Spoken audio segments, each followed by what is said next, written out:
Internet murder. വായിക്കാൻ മോനെ, മൃഗത്തിന്റെ പ്രതിമയെ വായിച്ചട്ടെ. മൃഗത്തിന്റെ പ്രതിമയെ നമസ്കരിക്കാത്ത കമ്പ്യൂട്ടറിന്റെ ഇഷ്ടം. മൃഗത്തിന്റെ പ്രതിമയെ നമസ്കരിക്കാത്തവരെ ഒക്കെയും കൊല്ലിക്കേണ്ടതിന് മൃഗത്തിന്റെ പ്രതിമയ്ക്ക് ആത്മാവിനെ കൊടുപ്പാൻ അതിന് ബലം ലഭിച്ചു. അതിന്റെ സ്റ്റാർട്ടിങ് ആർട്ടിഫിഷ്യൽ ഇന്റലിജൻസ് ഇവിടെ വന്നു. മൃഗത്തിന്റെ പ്രതിമയ്ക്ക് ആത്മാവിനെ കൊടുപ്പാൻ അവൻ അധികാരം ലഭിച്ചു. അതാ കമ്പ്യൂട്ടറിന്റെ ലെവല് മാറി. ഇന്നെല്ലാം AI-യിലേക്ക്. അതാ ഇന്നത്തെ ചാറ്റ് GPT. നിങ്ങളുടെ വാട്സപ്പിനകത്ത് ഒരു വട്ടം വന്നു കഴിഞ്ഞു. എന്ത് ചോദിച്ചാലും അവൻ മറുപടി തരാൻ തയ്യാറായി കഴിഞ്ഞു. അതിന്റെ പറ്റിയ നിങ്ങളുടെ മൊബൈലിനകത്ത് ഒരു വട്ടം കറങ്ങിക്കൊണ്ടിരിക്കുന്നു. അതിന് ഏറ്റവും നിർണായകമായി ചാറ്റ് GPT-യിലേക്ക് ലോകം പോകുന്നു. ആ കാലം മൃഗത്തിന്റെ പ്രതിമയ്ക്ക് നിയന്ത്രിത ബുദ്ധി. അതിന് ലോകം വിളിക്കുന്നു ആർട്ടിഫിഷ്യൽ ഇന്റലിജൻസ്. കമ്പ്യൂട്ടറിനെ എന്തു ചെയ്യും? മനുഷ്യനാക്കാൻ പോകുന്ന റോബോട്ടിന്. ബാക്കിയെല്ലാം നോക്കിക്കോണം. കമ്പ്യൂട്ടർ മനുഷ്യനെ കൊല്ലും. ദാ കിടക്കുന്നു. റോബോട്ടിനെ മനുഷ്യനാക്കും. ദാണ്ട് തൊടുപുഴക്കാരൻ IBM കമ്പനി, അമേരിക്കക്കാരൻ ചെറുപ്പക്കാരൻ പറയുക, 336 ഹൃദയം വെച്ച് ഹാർട്ടിന്റെ വാൽവും പമ്പ് ചെയ്താൽ ഞാൻ റോബോട്ടിന് ജീവൻ കൊടുക്കാം. കാര്യം ക്ലിയറായോ? റോബോട്ടിനെ മനുഷ്യനാക്കാൻ പോകുന്ന ലോകത്തിന്റെ ടെക്നോളജി എവിടം വരെ എത്തിക്കഴിഞ്ഞു? മൃഗത്തിന്റെ പ്രതിമ സംസാരിക്കും. മൃഗത്തിന്റെ പ്രതിമയെ നമസ്കരിക്കാത്തവനെ കൊല്ലിക്കേണ്ടതിന് മൃഗത്തിന്റെ പ്രതിമയ്ക്ക് ആത്മാവിനെ കൊടുപ്പാൻ അതിന് അധികാരം ലഭിച്ചു. അതിന്റെ പേരാ നിയന്ത്രിത ബുദ്ധി, ആർട്ടിഫിഷ്യൽ ഇന്റലിജൻസ്. ഇനിയുള്ള കാര്യങ്ങൾ നിങ്ങൾ ശ്രദ്ധയോടെ കേൾക്കണം. സയൻസിലേക്ക് AI. അതിനാസ്പദമായി സയൻസ് അവനെ വിളിക്കുന്ന പേരുണ്ട് ബ്ലൂ ബ്രെയിൻ. അവനൊരു നിയന്ത്രിത ബുദ്ധി ലഭിക്കും. അതിന് മുമ്പിട്ട് ഒരു സംഭവം നടന്നു. ഇവിടെ ഒരു സാത്താന്റെ കളി ഇവിടെ ഇറങ്ങി. അതിന്റെ പേരാ ബ്ലൂ വൈൽ. കേട്ടവർ മാത്രം കരമുയർത്താം. കഴിഞ്ഞ കുറെ നാളായിട്ട് ആ കളി ഉണ്ടായിരുന്നു, ബ്ലൂ വൈൽ. ഇതിന്റെ തൊട്ടടുത്ത് ഇവിടുന്ന് പോകുമ്പോൾ നിങ്ങൾക്കൊരു സ്ഥലം പറഞ്ഞുതരാം. ഈ ആറുകടന്ന് അക്കരെ തല പോങ്ങുമൂട്, അതിനടുത്ത് മാറനല്ലൂർ എന്ന് പറയുന്ന ഒരു സ്ഥലമുണ്ട്. ഞാൻ അവിടെ സ്ഥിരം പ്രസംഗിക്കുന്നതായിരുന്നു. മൂലക്കോണവും മാറനല്ലൂരും പോങ്ങുമൂടും ആ സ്ഥലം മൊത്തം പുന്നാവൂർ, ആ ഏരിയ മുഴുവൻ ഞാൻ കവർ ചെയ്ത ഒരാളാണ്. അവിടെ ഒരു സംഭവം നടന്നു. മാറനല്ലൂർ പോലീസ് സ്റ്റേഷൻ ഇപ്പോഴും ആ ഫ്രണ്ടിൽ ഒരു ബോർഡ് ഒട്ടിച്ചിട്ടുണ്ട്. 9 വയസ്സുള്ള ഒരു കുഞ്ഞ് കയറിനകത്ത് കെട്ടി തൂങ്ങി മരിച്ചു. 9ാം ക്ലാസ്സുകാരൻ, 14 വയസ്സുകാരൻ. അമ്മച്ചിയുടെ മൊബൈലെടുത്ത് ആ ബ്ലൂ വെയിലിൽ കളിച്ചുകൊണ്ടിരുന്നത്. എന്തിനാ മരിച്ചത്? ഇതൊരു 50 ദിവസത്തെ കളിയാ. ദിവസവും നമ്മളോട് കളിക്കാൻ പറയും. തോൽച്ച് കഴിയുമ്പോൾ ഒരു മെസ്സേജ് അയക്കും, നിനക്കൊരു കമ്പ്യൂട്ടർ ഗെയിം ജയിക്കാൻ കഴിഞ്ഞില്ലെങ്കിൽ നീ എന്തിനാ ജീവിക്കുന്ന? കെട്ടി തൂങ്ങി മരിക്കാൻ. അങ്ങനെ ആ പിള്ളേർ ചെന്ന് വെള്ളത്തിൽ ചാടും, കയറെടുത്ത് തൂങ്ങും. ഇതെല്ലാം blue whale. Maranalloor.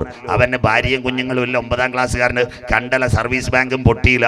Maranalloor police station എഴുതി വെച്ചിട്ടുണ്ട്, ഗെയിം കളി കളിച്ച് കുഞ്ഞ് മരിച്ചത് മാറനല്ലൂർ, തിരുവനന്തപുരം. അതിന്റെ പേരാ ബ്ലൂ ബ്രെയിൻ. ഇപ്പൊ അത് മാറ്റി. ആ കളി ഇപ്പോഴത്തെ സൈബർ ഡോട്ട് നിരോധിച്ചുകൊണ്ടില്ല. എന്നാലും പല കളികൾ ഇപ്പോഴും പിള്ളേർക്ക് എവിടെ വന്നിട്ടുണ്ടെന്ന് അറിയാമോ? ഈ മൊബൈലിൽ വന്നിട്ടുണ്ട്. അതിന്റെ വേറൊരു കളിയാ PUBG. വെക്കടാ വെടി. രാത്രി 11 മണിക്ക് മൊബൈൽ എടുത്തിട്ട് കൊച്ചുങ്ങൾ പറയും, ഇവിടെ വെക്ക് അവിടെ വെക്ക് വെടി. ഇതെല്ലാം സാത്താന്റെ കളിയാ. അമ്മമാര് പ്രത്യേകിച്ച് ശ്രദ്ധിക്കണം. ആവശ്യമില്ലാതെ നെറ്റ് ഓൺ ചെയ്ത് ഈ സാത്താന്റെ കളി കൊടുക്കരുത്. 3000 സാത്താന്റെ കളി ഈ മൊബൈലിനകത്തുണ്ട്. അങ്ങനെയെങ്കിൽ ബ്ലൂ വെയിലായിരുന്നു മസ്റ്റ് മനുഷ്യനെ കൊല്ലുന്നത്. സങ്കീർത്തനത്തിൽ ഒരു ഭാഗമുണ്ട്, എൻ്റെ ആത്മാവേ നീ ഉള്ളിൽ വിഷാദിച്ച് ഞരങ്ങുന്നത് എന്ത്? അതേ ടെക്നോളജിയാ സാത്താൻ ഈ കളി തൂക്കുന്ന പിള്ളേരോടുത്ത് പറയുന്നത്, എൻ്റെ ആത്മാവേ നീ ഉള്ളിൽ വിഷാദിച്ച് ഞരങ്ങുന്നത് എന്ത്? പോയി തീർന്നോളാ. അങ്ങനെയെങ്കിൽ കമ്പ്യൂട്ടറിന് നിയന്ത്രിത ബുദ്ധി. ദാണ്ടേ അടുത്തത് മലയാള മനോരമ. കഴിഞ്ഞ ദിവസം ഒരു ചെറുപ്പക്കാരൻ കമ്പ്യൂട്ടർ എഞ്ചിനീയർ എനിക്ക് അയച്ചെന്ന്, ദൈവമാകുമോ നിർമ്മിത ബുദ്ധി? ഉലകത്തെ പിടിക്കാൻ ദൈവമാകുമോ നിർമ്മിത ബുദ്ധി? അപ്പോൾ അവന്റെ ആഗ്രഹം എന്താ? സകലരും അവരെ വണങ്ങണം. ഇനി ഉള്ളത് നിങ്ങൾ കേൾക്കണം. ഇന്റർനെറ്റ് മർഡർ, കമ്പ്യൂട്ടർ മനുഷ്യനെ കൊല്ലും. സാത്താന്റെ ഇഷ്ടം എന്താ? ആരാധന. എല്ലാവരും കേൾക്കാം. ശദ്രക്ക്, മേശക്ക്, അബേദ്നെഗോഗ് ദുരാസു സമഭൂമിയിൽ വന്ന് നെബൂഖദ്നേസർ സ്വോത്രകാഴ്ചയും ചോദിച്ചില്ല, ദശാംശവും ചോദിച്ചില്ല, കൺവെൻഷന് ഇത് ചോദിച്ചില്ല. ഒന്ന് വണങ്ങിയേക്കാൻ യേശുവിനെ പിശാച് ഉയർന്ന മലയെ കൊണ്ടുപോയി. ഉയർന്ന മലയെ കൊണ്ടുപോയിട്ട് ഇതൊന്ന് വണങ്ങിയാൽ നിനക്ക് തരാം. അങ്ങനെയെങ്കിൽ താമസമിന കർത്താവിന്റെ വരവിൽ കൈവിടപ്പെട്ടാൽ ഇന്ന് ഗൂഗിള് സുന്ദർപ്പിച്ച നിങ്ങൾ സംസാരിക്കുന്നു, മുഖാമുഖം കാണുന്ന ഈ പ്ലേറ്റ് അങ്ങ് മാറും. സാത്താൻ നിങ്ങളുടെ മുഖത്ത് നോക്ക്. അവന്റെ ഇഷ്ടം നിങ്ങൾ വണങ്ങണം. സ്വോത്രം. നിങ്ങൾ വണങ്ങിയില്ലെങ്കിൽ അവൻ നിങ്ങളെ കൊന്നുകളയും. അതിന്റെ പേര് ഇന്റർനെറ്റ് മർഡർ. കമ്പ്യൂട്ടർ മനുഷ്യനെ കൊല്ലു. ഇനിയുള്ള കാര്യങ്ങൾ നിങ്ങൾ മനസ്സിലാക്കണം. അതിനാസ്പദമായി സയൻസിലേക്ക് ഞാൻ പൊക്കോളാം. ബാറ്ററി പൊട്ടിത്തെറിച്ച് സാംസങ് 7 ഗാലക്സി നിർത്തി. ഇതാ കിടക്കുന്നു. പല സ്ഥലത്തിലും കമ്പ്യൂട്ടർ പൊട്ടിക്ക് തെറിക്കും. ഇന്ന് രാത്രി കേട്ടോണം. എന്താ ഇതിന്റെ പ്രശ്നം എന്നറിയാം? എല്ലാവരും മനസ്സിലാക്കണം. ഇന്ന് രാത്രി നമ്മുടെ പ്ലാവൂരിലുള്ള ഒരു പെൺകുട്ടി, അവൾ നല്ല കുഞ്ഞ, 27 വയസ്സുണ്ട്. അവർക്ക് ചെന്നൈയിലുള്ള ഒരു ചെറുപ്പക്കാരനുമായിട്ട് അടുപ്പം, കുറ്റമൊന്നും പറയുന്നില്ല. രാത്രി 2 പേര് മുറിക്കകത്ത് കയറി 14 ലാപ്ടോപ്പിനെ പിടിക്കും, സൈഡിലിരിക്കുന്ന മോഡൽ സ്റ്റാർട്ടാക്കും. ഇവർ തങ്ങളെ അങ്ങോട്ടും ഇങ്ങോട്ടും ചാറ്റ് ചെയ്യും, ചീറ്റ് ചെയ്യും. ചിലപ്പം ചെറുപ്പക്കാരൻ ഒരു കാര്യം പറയും, ചില കാര്യം അവളോട് പറയും. അവളോട് പറയുമ്പോൾ അവൾ പറയും നടക്കത്തില്ല. അപ്പോൾ അവള് സിസ്റ്റം കട്ട് ചെയ്ത് പാൻ നോക്ക്. അവൾ അങ്ങനെ ചാറ്റ് ചെയ്തുകൊണ്ടിരിക്കുമ്പോൾ ചെറുപ്പക്കാരൻ ഒരു കാര്യം ചെയ്യും. എന്താ ചെയ്യുന്നത്? അവരുടെ ആ സിസ്റ്റത്തിലേക്ക്, ആ ലാപ്ടോപ്പല്ലേ മൊബൈലിലേക്ക് ഒരു മെസ്സേജ് അയക്കും. അതിൻ്റെ പേരാ വൈറസ് മെസ്സേജ്, അല്ലെങ്കിൽ എക്സ്പ്ലോസീവ് മെസ്സേജ്, മൊബൈലിന് താങ്ങാൻ പറ്റാത്ത മെസ്സേജ്. അത് വന്നാൽ ഇന്ന് രാത്രി എല്ലാവരും കേൾക്കണം. ഇവിടെ ഈ ചെറുപ്പക്കാർ സൗണ്ട് സിസ്റ്റം ഒരുക്കിയിട്ടുണ്ട്. അവർ മുമ്പിൽ ഒരു മോണിറ്റർ വെച്ചിട്ടുണ്ട്. ഞാനും ഈ കുഞ്ഞുങ്ങളും ഒരുമിച്ച് പാടുമ്പോൾ പരിധി കടന്നു പോയാൽ അവരുടെ താഴെ ഇരിക്കുന്ന ആംപ്ലിഫയറിനകത്ത് റെസിസ്റ്റൻസ് പുകയും താങ്ങാൻ പറ്റത്തില്ല. അതുകൊണ്ട് ഒരു സയൻസ് കൂടെ പറഞ്ഞുതരാം. നിങ്ങളുടെ മൊബൈലിനകത്ത് മെസ്സേജ് കൂടി വരുമ്പോൾ അതിനകത്തൊരു മെസ്സേജ് പറയും, ഡെലീറ്റ് സം ഐറ്റംസ്. ഇത് മാറ്റിയെങ്കിലേ ബാക്കി കയറാൻ പറ്റൂ. അങ്ങനെയെങ്കിൽ എക്സ്പ്ലോസീവ് മെസ്സേജ് വന്നാൽ മൊബൈലിൽ താങ്ങാൻ പറ്റത്തില്ല. ഇനിയുള്ളത് സയൻസ്, എല്ലാവരും കേൾക്കണം. ഒരു ലാപ്ടോപ്പിന് 5 ഭാഗങ്ങളാണ്. 1 ലാപ്ടോപ്പിന്റെ മൈക്രോ പ്രോസസർ, 2 കീബോർഡ്, 3 അടിയിലെ ലിഥിയം ബാറ്ററി, മേലെ 4 സ്ക്രീൻ, 5 സൈഡിൽ ചെറിയ, ഇന്നത്തെ ഏറ്റവും ചെറിയ ബൾബ്. ഇത്രയുമാ ഒരു ലാപ്ടോപ്പിനുള്ളത്. പടപട ചെന്നൈയിലിരിക്കുന്നവൻ ഒരു മെസ്സേജ് കൊടുക്കും. ഈ മെസ്സേജ് ഈ കമ്പ്യൂട്ടറിനകത്തോട്ട് കയറിയാൽ ഈ മോഡം അഥവാ മൈക്രോ പ്രോസസർ ചൂടാവും. ചൂടായി കഴിഞ്ഞാൽ, ബോർഡ് ചൂടായാൽ ലിഥിയം ബാറ്ററിയുടെ അവിടെ നിന്ന് കത്തൽ തുടങ്ങും. ആ കത്തൽ എവിടത്തേക്ക് വരും? ഈ ലൈറ്റിനകത്തേക്ക് വരും. സ്ക്രീൻ ക്ലിയർ ആകത്തില്ല. നമ്മളിങ്ങനെ ഞെക്കിക്കൊണ്ടിരിക്കുമ്പോൾ ആ സ്ക്രീനിന്റെ സൈഡിലുള്ള ഇങ്കിനോട് ചേർന്ന മൈന്യൂട്ട് ബൾബുണ്ട്, അത് പൊട്ടിത്തെറിക്ക്. അത് മനുഷ്യന്റെ ശരീരത്തിൽ കയറി കമ്പ്യൂട്ടർ മനുഷ്യനെ കൊല്ല്. ഒരു കാര്യം ഇന്ന് കേരളക്കാർ ശ്രദ്ധിക്കണം. തൃശ്ശൂർ തിരുവല്ലാമല ആദിത്യ എന്ന് പറഞ്ഞ 8 വയസ്സുള്ള ഒരു മോൾ, നിങ്ങൾ കണ്ടതാ പത്രത്തിനകത്ത്. അപ്പനും അമ്മയ്ക്കും ഒരു മോൾ, അവൾ മൊബൈൽ കളിച്ചു. രാവിലെ മുത്തശ്ശി നോക്കിയപ്പോൾ മൊബൈൽ പൊട്ടിത്തെറിച്ച കുഞ്ഞു മരിച്ചു. കരമുയർത്തുന്നവർക്കായി സകല പത്രത്തിലും ഉണ്ടായിരുന്ന ആദിത്യ, 8 വയസ്സുള്ള പെൺകുട്ടി, തൃശ്ശൂരിൽ തിരുവല്ലാമല. അതുകൊണ്ട് കേരള പോലീസ് പറയുന്നു, ആവശ്യമില്ലാതെ ജുബയ്ക്കകത്ത് മൊബൈൽ ഇടരുത്. മൊബൈലിന്റെ അമിത ഉപയോഗം ഭയങ്കരമാണ്. അത് കഴിഞ്ഞിട്ട് ദാണ്ടെ ബാറ്ററി പൊട്ടിത്തെറിച്ച് സാംസങ് 7 ഗാലക്സി നിർത്തി. മൊബൈൽ പൊട്ടിത്തെറിക്കും. ദാ കിടക്കുന്നു ചെന്നൈ പട്ടണത്തിൽ ഒരു ചെറുപ്പക്കാരൻ കാർ ഓടിച്ചു പോയി. അവന്റെ കയ്യിലിരുന്ന മൊബൈൽ കത്തി, കാറും കത്തി. കോവളത്ത് മൊബൈൽ പൊട്ടിത്തെറിച്ചു, അടൂരിൽ മൊബൈൽ പൊട്ടിത്തെറിച്ചു. കർത്താവിന്റെ വരവിൽ കൈവിടപ്പെട്ടു പോയാൽ സാത്താൻ മനുഷ്യനെ നോക്കും. അവൻ വണങ്ങിയില്ലെങ്കിൽ ആ മനുഷ്യനെ അവൻ കൊന്നുകളെ. മൃഗത്തിന്റെ പ്രതിമ സംസാരിക്കും. മൃഗത്തിന്റെ പ്രതിമയെ നമസ്കരിക്കാത്തവരെ കൊല്ലിക്കേണ്ടതിന് മൃഗത്തിന്റെ പ്രതിമയ്ക്ക് ആത്മാവിനെ കൊടുപ്പാൻ. അതിന്റെ പേരാ ആർട്ടിഫിഷ്യൽ ഇന്റലിജൻസ്, നിയന്ത്രിത ബുദ്ധി. സ്വത്രം തീർന്നില്ല. ഇനി അടുത്ത കാര്യം കേൾക്കണം. ഇവിടുത്തെ രാഷ്ട്രീയ നേതാക്കന്മാർ ആരും, നമ്മുടെ പ്രധാനമന്ത്രി നരേന്ദ്രമോദി സാർ കാട്ടാക്കട വന്നു. വല്ല മൊബൈൽ ലാപ്ടോപ്പ് കയ്യിലുണ്ടായിരുന്നു, പിടിക്കത്തില്ല. കേരളത്തിന്റെ മുഖ്യമന്ത്രി സഖാവ് പിണറായി വിജയൻ അമേരിക്കയിൽ പോയി. TPM മൂപ്പന്റെ കണക്ക് കസേരയിരുന്നു, മൊബൈൽ പോയിട്ട് ഒരു ലാപ്ടോപ്പും ഇല്ല. സ്വത്രം.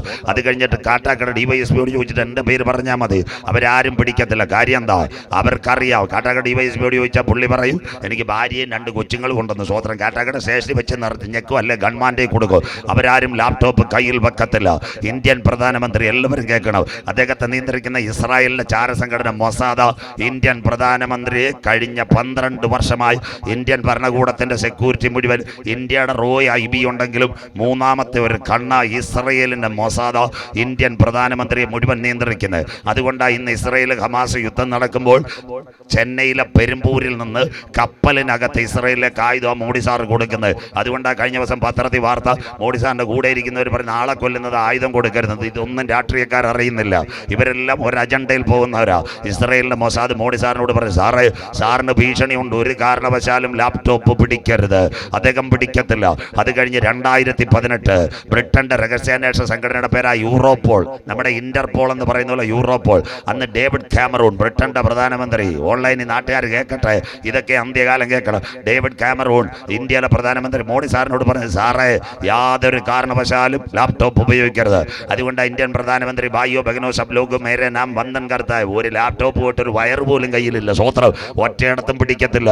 അദ്ദേഹത്തിന്റെ സെക്രട്ടറിമാരതെല്ലാം പിടിക്കുന്നത്. അത് കഴിഞ്ഞിട്ട് ഇവിടുത്തെ മലയാളികൾ പലരും ഈ പ്ലെയിനകത്ത് തിരുവനന്തപുരത്തും 2 കയറി ചാക്കയെന്ന് ശംഖുമുഖത്തും കയറുമ്പോൾ എയർ ഹോസ്റ്റസ് ഒരു കാര്യം പറയും, my brothers and sisters, switch off your mobile or laptops now the plane is going to 7,000 feet, 7,000 മേളിൽ കയറാൻ പോവുക. അതുകൊണ്ട് എല്ലാവരും ലാപ്ടോപ്പും മൊബൈലും ആണ് ഇതാക്കാൻ എന്തോ ഓഫ് ചെയ്ത് വെക്കാം. സ്വോത്രം. നമ്മുടെ അണ്ണന്മാരല്ലേ, അവർ പറയുന്നത് വല്ലതും കേൾക്കോ? സ്വോത്രം. ഞെക്കിക്കൊണ്ടിരിക്കും. സ്വോത്രം. അപ്പോൾ ആ പെങ്കൊച്ച് എവിടെ ചെല്ലുമെന്നറിയോ? ക്യാബിൻ്റെ ബാക്കി ഒരു സാധനം ഇരിപ്പുണ്ട്, ജാമർ. കീന്നൊരടിയടിക്കും, പിന്നെ നമ്മുടെ കുറ്റിയെല്ലാം പോയി, ഒന്നുമില്ല. സ്വോത്രം. ഒന്നും കാണാനില്ല. പഴയത് വല്ലതും നോക്കിക്കൊണ്ടിരിക്കുക. പിന്നെ എവിടെ എയർപോർട്ടിൽ ഇറങ്ങും? ആ സമയത്ത് മാത്രമേ ഈ അടയാളം വരത്തുള്ളൂ നെറ്റ്വർക്കിൻ്റെ. ഈ പെങ്കൊച്ചുങ്ങൾക്കറിയാം എന്താ ഇന്ന് രാത്രി. ഇൻഡിഗോ ആകട്ടെ, എയർ ഇന്ത്യ ആകട്ടെ, വിസ്താരയാകട്ടെ, ഒരു ഫ്ലൈറ്റിനകത്ത് ലാപ്ടോപ്പിനകത്ത് നെറ്റ് സംവിധാനം ഉപയോഗിച്ച് ചെയ്യുമ്പോൾ ഒരു അസാധാരണ മെസ്സേജ് വന്നാൽ, ലാപ്ടോപ്പ് ചൂടായാൽ, ആ ഫ്ലൈറ്റിനകത്ത് കത്തിയാൽ വിമാനം താഴെ വീണു പോകും. സ്വോത്രം. അതുകൊണ്ടാണ് ഇന്ന് പ്ലെയിനകത്ത് പോലും പലത് നമുക്ക്. അതുപോലെ മാത്രമല്ലെങ്കിൽ അവർ കയ്യിൽ വെക്കാൻ പറഞ്ഞാൽ ഒറ്റ സംവിധാനം നടക്കത്തില്ല. നമ്മൾ റെക്കോർഡ് ചെയ്ത വല്ല പാട്ടം കാണും കേട്ടോണ്ടിരിക്കുക, ഒരു സംവിധാനം ഏറിന്ന് കിട്ടത്തില്ല. ജാമാർ അവിടം വരെ ആയിക്കഴിഞ്ഞു. അതിന്റെ പ്രത്യേകതയാ ഇന്നത്തെ ഇന്റർനെറ്റ് മർഡർ. കമ്പ്യൂട്ടർ മനുഷ്യനെ കൊല്ലു. ഇന്ന് രാത്രി ഞങ്ങളുടെ ബൈബിളിനകത്ത് ഇന്ന് നിയന്ത്രിത ബുദ്ധി അഥവാ കമ്പ്യൂട്ടറിന്റെ 1G, അത് കഴിഞ്ഞ് 2G, 3G, 4G, 5G, ലോകം വിരൽത്തുമ്പിൽ 100 GB ആയിട്ട് ഇവിടെ റിലയൻസ് വരുന്നതിന് മുമ്പ് ഞങ്ങളുടെ ബൈബിളിനകത്ത് പറഞ്ഞു, നിയന്ത്രിത ബുദ്ധി ലോകത്തിൽ ഏറ്റെടുക്കും. കരമുയർത്തുന്നവർക്കായി മൃഗത്തിന്റെ പ്രതിമ സംസാരിക്കും. മൃഗത്തിന്റെ പ്രതിമയെ വണങ്ങാത്തവര് കൊല്ലിക്കേണ്ടതിന് മൃഗത്തിന്റെ പ്രതിമയ്ക്ക് ആത്മാവിനെ കൊടുപ്പാൻ. അതിന്റെ പേരാ ആർട്ടിഫിഷ്യൽ ഇന്റലിജൻസ്. ദൈവമാകുമോ നിയന്ത്രിത ബുദ്ധി? സ്വോത്രം. ഇനി അതിന്റെ പരിപാടി, സാത്താന് മനുഷ്യനെ കൊല്ലാൻ കഴിയത്തില്ല. അതുകൊണ്ട് അവൻ ആളെ കൊല്ലിക്കും. ഇന്ന് രാത്രി കേട്ടോണേ. അതുകൊണ്ട് കഴിഞ്ഞ ദിവസം മനോരമ വലിയൊരു വാർത്തയെ കൊടുത്ത് പടിപ്പുരയ്ക്കകത്ത് വന്നു. ചെറുപ്പക്കാരൻ അപ്പം തന്നെ എനിക്ക് സോഫ്റ്റ്വെയർ എഞ്ചിനീയർ അയച്ചു, ഭാഷ പ്രസംഗിച്ചോണം. ദൈവമാകുമോ നിർമ്മിത ബുദ്ധി? ഉലകത്തെ പിടിക്കാൻ നിർമ്മിത ബുദ്ധി വരാൻ പോകുന്നു സത്താൻ. അങ്ങനെയെങ്കിൽ ഇന്ന് രാത്രി എന്താ ഇന്നത്തെ മരണങ്ങൾ? സാത്താന് മനുഷ്യനെ കൊല്ലുവാൻ കഴിയത്തില്ല. അതിനാസ്പദമായി അവനൊരു വാഗ്ദത്തം കുറയും, മനുഷ്യനെ കൊന്നാൽ സ്വർഗത്തിൽ പോകാം. ഇന്ന് രാത്രി തിരുവനന്തപുരം ഞെട്ടിയ സംഭവം. ഇനിയുള്ള കാര്യങ്ങൾ കേൾക്കണം. ആരാ? തിരുവനന്തപുരം പാളയം MM ചർച്ച് കാടൽ ജിൻസൺ രാജ കഴിഞ്ഞ ദിവസം മനോരമയിൽ ഉണ്ടായിരുന്നു. അവന്റെ ന്യായവിസ്താരം അടുത്ത ദിവസം നടക്കാൻ പോവുക. അവൻ ഒന്നാന്തര CSI കുടുംബത്തില്.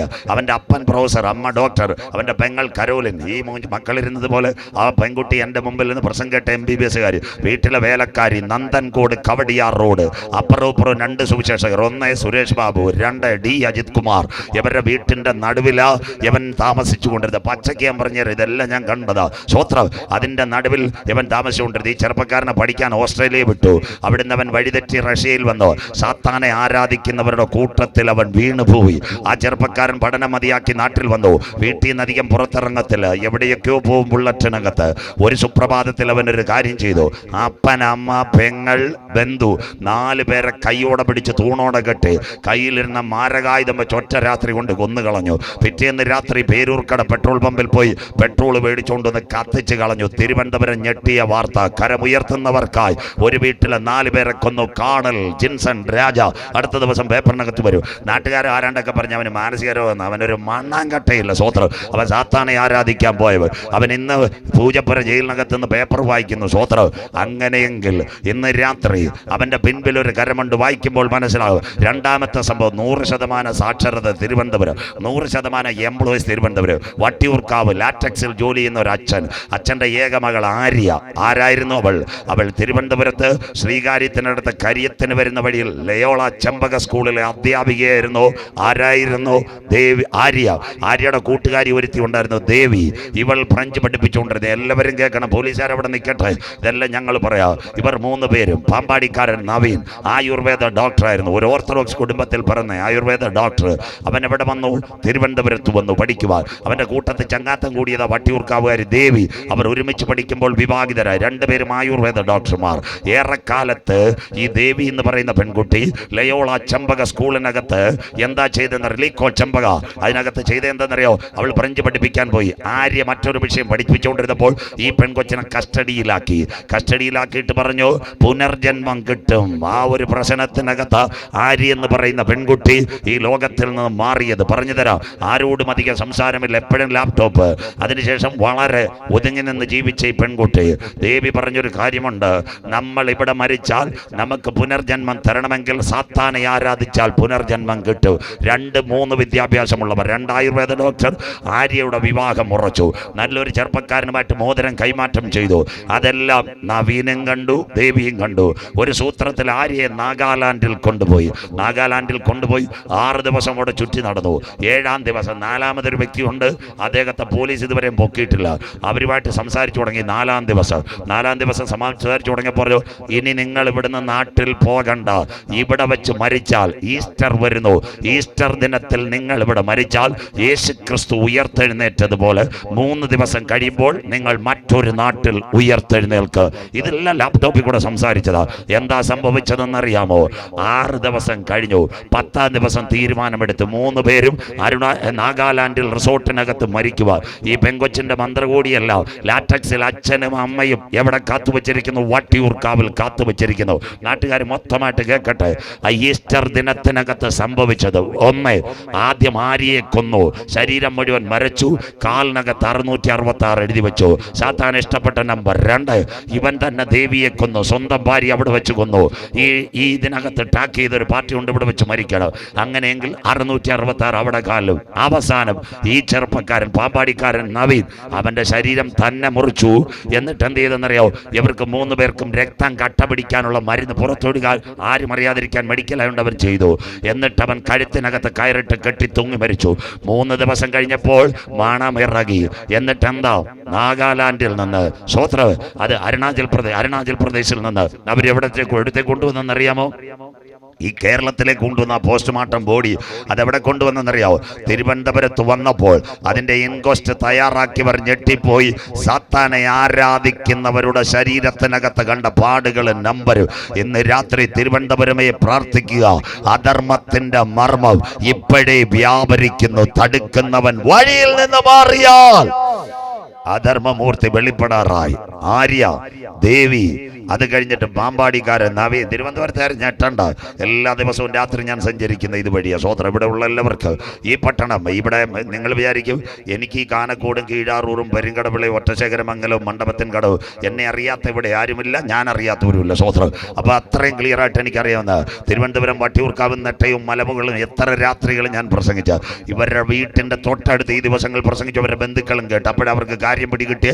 ഈ പെങ്കൊച്ചു പോയത് സാത്താനെ ആരാധിക്കുന്ന കൂട്ടത്തിനകത്ത്. മണ്ണന്തല മുതൽ ഇഞ്ഞ് കാട്ടാക്കട വരുന്ന തിരുമല വരെ സാത്താനെ ആരാധിക്കുന്ന ബ്ലാക്ക് അഥവാ മാസ് കേന്ദ്രങ്ങൾ തിരുവനന്തപുരത്തുണ്ട്. ഇന്ന് രാത്രി പച്ചയ്ക്ക് ഞാൻ വിളിച്ച് പറയുമോ? പോലീസുകാരും മറച്ചു വെക്കും, ഗവൺമെൻറ്റുകാരും മറച്ചു വെക്കും. ഞങ്ങൾക്ക് ഭയമൊന്നുമില്ല. സാത്താനെ ആരാധിക്കുന്ന കേന്ദ്രങ്ങളുണ്ട്. ഇന്ന് രാത്രി നിങ്ങളുടെ കുഞ്ഞുങ്ങൾ ഇതിനകത്ത് വീണു പോകരുത്. അതുകൊണ്ട് യേശു പറഞ്ഞു, യെരൂശലേം പുത്രിമാരെ, നിങ്ങൾ എന്നെ ചൊല്ലി കരയേണ്ട, നിങ്ങളുടെ മക്കളെ ചൊല്ലി കരയുവേ.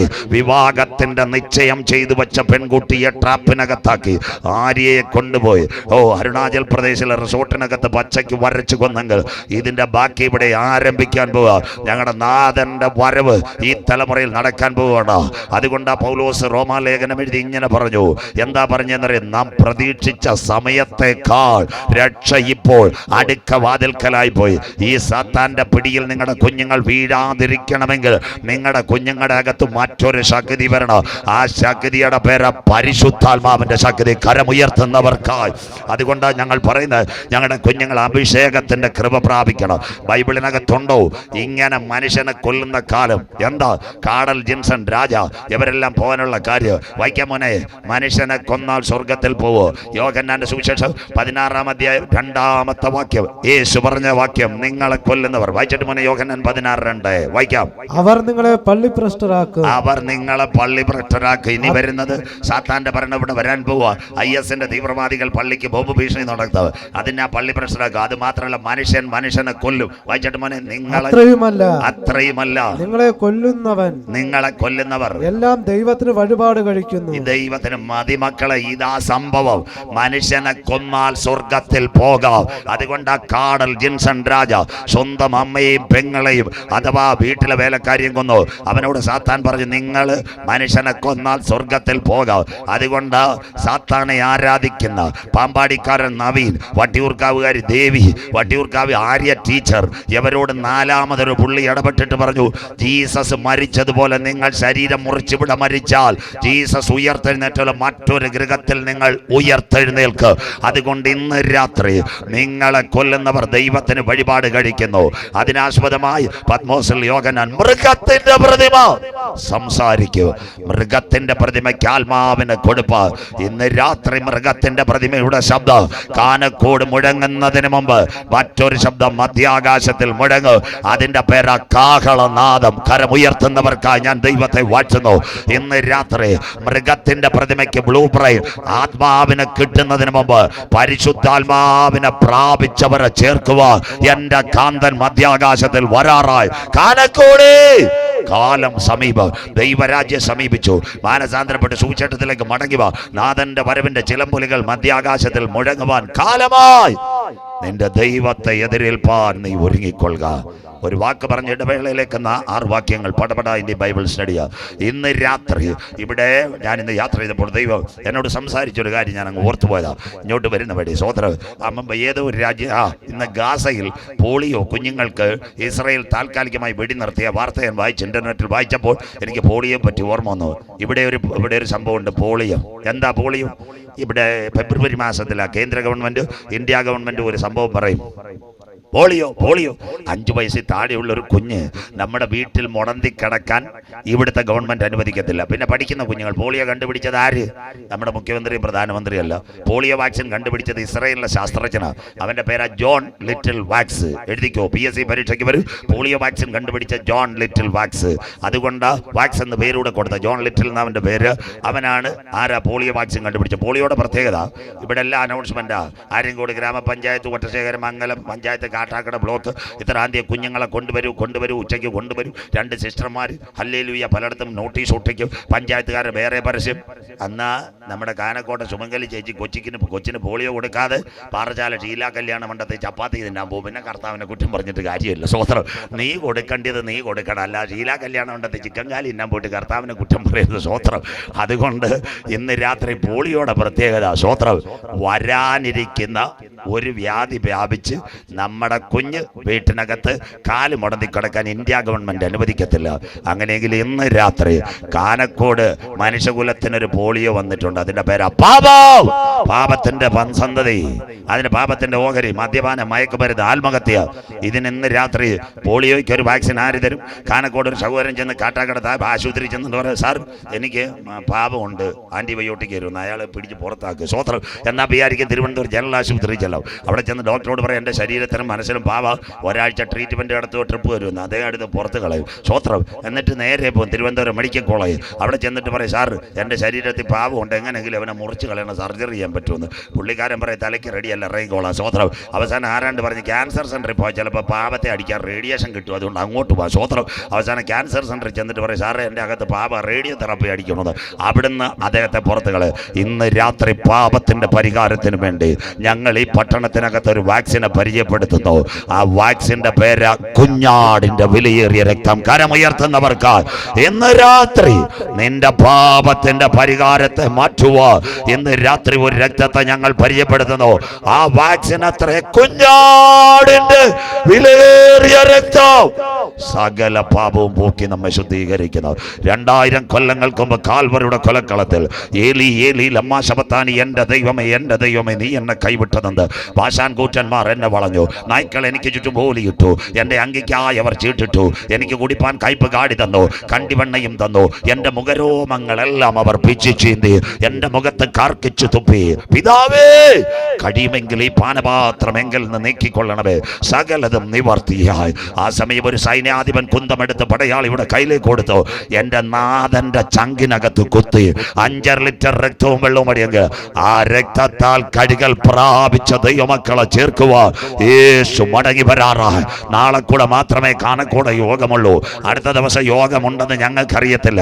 ഇന്ന് രാത്രി റോഡിനകത്തോ വീട്ടിനകത്തോ തെരുക്കോണിനകത്തോ കവലക്കകത്തോ ഇരിക്കുന്നത് പുണ്യ സ്ഥലങ്ങൾ തേടണ്ട, സ്വോത്രകാഴ്ചകൾ വാരി വാരി കൊടുക്കണ്ട, ഉരുളലുകൾ നടത്തണ്ട. ഇന്ന് രാത്രി നെഞ്ചത്ത് കൈവച്ചു പറയണം, എൻ്റെ പാപത്തിന്റെ പരിഹാരത്തിന് വേണ്ടി 2000 കൊല്ലങ്ങൾക്ക് മുമ്പ് കൽവാറി സിൽവയില് ആട്ടുംകുട്ടി അറക്കപ്പെട്ടെങ്കിൽ അവന്റെ ചങ്കിലെ ചോരയാൽ എന്നെ ഒന്ന് കഴുകണമെന്ന് ആര് പ്രാർത്ഥിക്കുക? നിന്റെ പേര് ജീവന്റെ പുസ്തകത്തിൽ ചേർക്ക്. ജീവപുസ്തകത്തിൽ പേരുള്ളവനെ ചേർക്കാൻ യേശു വരാറായി. ആത്മാവ് സഭകളോട് പറയുന്നത്, ഇന്ന് രാത്രി ചെവിയുള്ളവൻ കേൾക്കട്ടെ. ഇന്ന് രാത്രി ഒരിക്കൽ കൂടി ഇതാ വാതിൽക്കൽ മുട്ടുന്നു. എൻ്റെ ശബ്ദം കേട്ട് ആരെങ്കിലും വാതിൽ തുറന്നാൽ ഞാൻ അവനോടും അവൻ എന്നോടും അത്താഴം കഴിക്കും. ഹൃദയത്തിൻ്റെ വാതിലുകൾ തുറന്ന് കാൽവറിയെ നോക്കി യാത്ര ചെയ്യുന്നെങ്കിൽ ഇന്ന് രാത്രി നിന്റെ പേര് ജീവന്റെ പുസ്തകത്തിൽ ചേർക്ക്. ആത്മാവ് സഭകളോട് പറയുന്ന ചെവിയുള്ളവൻ കേൾക്കട്ടെ. 1-ാം ഭാഗം ഇവിടെ അവസാനിക്കുന്നു. കമ്പ്യൂട്ടറിൻ്റെ അതിൽ പ്രശ്നം ഇൻ്റർനെറ്റ്. താമസമില്ല. നിങ്ങളുടെ മൊബൈലിനകത്തും കമ്പ്യൂട്ടറിനകത്തുമെല്ലാം മൃഗത്തിൻ്റെ പ്രതിമ. ആരാ? ഗൂഗിളിനെ ഉണ്ടാക്കിയ ശാസ്ത്രജ്ഞൻ്റെ പേരാ ജെഫ്രി ഹിണ്ടൻ. അദ്ദേഹം ആ പരീക്ഷണശാലയിൽ നിന്ന് ഓടിപ്പോയി. ഇന്ന് രാത്രി നിങ്ങളുടെ മൊബൈൽ അടിക്കണം. Asianet Alakananda, internet murder. 24 PP James, internet murder. അത് കഴിഞ്ഞിട്ട് മീഡിയ വൺ, നിഷാദ് റാവുത്തർ, അവരെല്ലാം ഈ ഗൂഗിൾ ഉണ്ടാക്കിയ ചെറുപ്പക്കാരൻ്റെ പേരാ ജെഫ്രി ഹിണ്ടൻ. അവർ ഓടിപ്പോയി. 1950 കുഞ്ഞുങ്ങൾ ശ്രദ്ധയോടെ. ഒരു നല്ല ശാസ്ത്രജ്ഞൻ ഉണ്ടായിരുന്നു. ആദ്യത്തെ ലോകത്തിലെ കമ്പ്യൂട്ടർ ശാസ്ത്രജ്ഞന്റെ പേരാ അലൻ ടോറി. ഞാൻ പഠിച്ചത് ഇപ്പോഴാണ് ഓർമ്മ. അലൻ ടോറി ആദ്യത്തെ കമ്പ്യൂട്ടറിൻ്റെ 46 ആദ്യത്തെ കമ്പ്യൂട്ടർ ഫിലാഡൽഫിയ. ഇന്നലെ ഞാൻ പറഞ്ഞു 45 ലാസ്റ്റ് 46 തുടക്കം. അന്ന് അലൻ ടോറി 50 കമ്പ്യൂട്ടറിനെ പറ്റി പഠിഞ്ഞു. പുള്ളി പറഞ്ഞൊരു കാര്യമുണ്ട്, മനുഷ്യകുലത്തെ ഈ കമ്പ്യൂട്ടർ റോബോട്ട് വഴി തീർക്ക്. അവരും പറഞ്ഞു, അങ്ങനെയെങ്കിൽ താമസം വിന നിങ്ങളുടെ ഇന്നത്തെ സ്ക്രീനിനകത്ത് നിങ്ങളുടെ ടെലിവിഷൻ ഓണാക്കിയാൽ, ഗൂഗിൾ ഓണാക്കിയാൽ, നിങ്ങളുടെ മൊബൈലുകൾ ഓണാക്കിയാൽ ചില പരസ്യം വന്നു കഴിഞ്ഞ സൈറ്റ് വരുന്നത് പോലെ സാത്താന്റെ മുഖം വെളിപ്പെടാൻ കാലമായി. അവന്റെ മുഖം നമ്മുടെ ലാപ്ടോപ്പിനകത്ത് വരുന്നതിന് മുമ്പ് തേജസ്സിൽ നാഥന്റെ മുഖം നാം ദർശിക്കും. പത്മോസിൽ യോഹന്നാൻ കണ്ടതുപോലെ ദൈവമാകുമോ നിർമ്മിത ബുദ്ധി. ഈ AI ഇനി വരാൻ പോകുന്നത് 9G. മോഡി സാർ പറയുന്ന ഇന്റർനെറ്റ് വിപ്ലവ. ഇന്നുകൊണ്ട് ഞാൻ തീർക്കുന്നുണ്ട്. 9G പ്രസംഗിക്കാൻ സമയത്ത് മറ്റെവിടെയെങ്കിലും പ്രസംഗിക്കാം. 9G കൂടെ വന്നു കഴിഞ്ഞാൽ ഒരുവന്റെ കയ്യിൽ ഭരണം ഇവിടെ എത്താറായി. എന്നാൽ അവന്റെ ഭരണം നിർമ്മിത ബുദ്ധിയുടെ സഹായത്തോടെ ഇവിടെ എത്തുന്നതിന് മുമ്പ് കരങ്ങൾ ഉയർത്തിപ്പറ, ഞങ്ങളുടെ പൗരത്വം സ്വർഗത്തിലാകുന്നു. കരമുയർത്തുന്നവർക്കായി അവിടെ നിന്ന് നമ്മുടെ വാഴ്ത്തപ്പെട്ട കർത്താവായ യേശു ക്രിസ്തു രാജാതി രാജാവായി മടങ്ങി വരുന്നു. കാലക്കോട് നിന്റെ ദൈവത്തെ എതിരേൽപ്പാൻ ഒരുങ്ങിക്കൊള്ളുക.